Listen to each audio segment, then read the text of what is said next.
Hey folks, today, as you know, probably by now, we had an amazing uptick beyond 4.5% of silver and also a large jump in the gold price. But on the other hand, the dollar is dropping. This has to do with the Fed deciding to buy upwards of 800 to 900 billion dollars of treasuries. This is going to happen over a time span of a year, maybe possibly more. Now they said 75 billion a month, and New York Times article here says they said they would purchase 600 billion. However, another article said that could go up quite a bit. Um,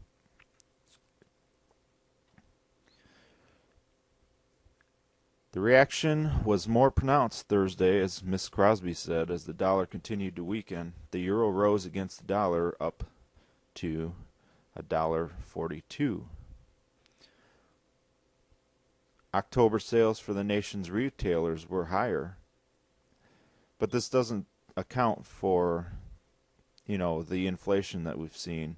And I think that while unless you have, if you have savings or a 401k and you're seeing, a jump in your 401k, I mean that might help ease the pain a little bit, but the fact remains is that you can't get water from a stone. Okay, you're not going to get something for nothing.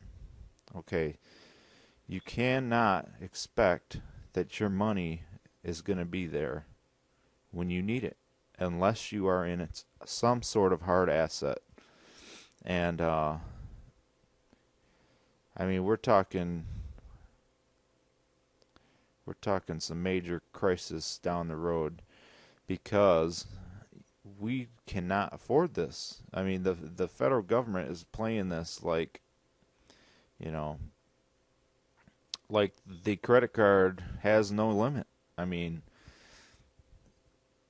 there is going to come a time when China and all the rest of the financiers are going to want their pay, and they're not going to want it in paper, you see. And how do we account for that?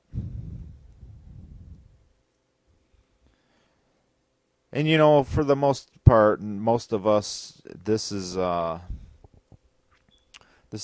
probably the least of our concern. Our concern is more, are we going to afford to feed our families? Because every time that they print another dollar, and that's what this is, when the Fed is buying back treasuries, which it issued to begin with, it's paying it out with dollar bills.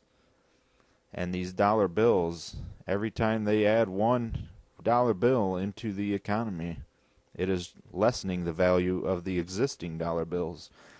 So when you're talking about 500 billion, 600 billion, or 850 to 900 billion dollars more on top of what they've already done, that's just, yeah, I mean, we've barely seen what this is going to do to the economy in terms of inflation, because so far all we've seen is food prices on average going up about 10% on the year.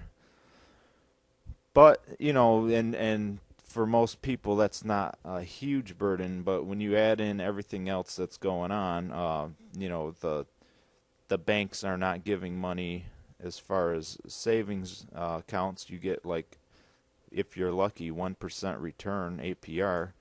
And on the other hand, credit cards and others are charging upwards of 30% interest. And you couple that with no increase in wages, high unemployment, and even higher unemployment, because who's going to hire anybody in this uncertain economy? Here we go. The pace of the Fed's purchases was outlined as $75 billion a month for 8 months. When combined with an earlier program announced in August, in which the Fed will be buying Treasury debt of about $250 billion to $300 billion by the end of June, the total purchases will be $850 to $900 billion. And this is not chicken feed, folks.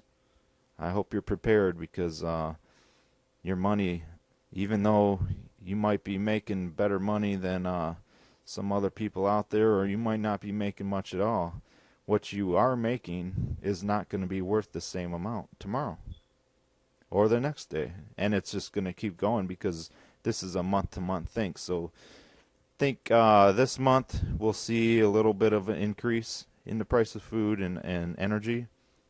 Next month a little bit more, and next month a little bit more. It's just going to keep going, and we're going to have this snowball effect.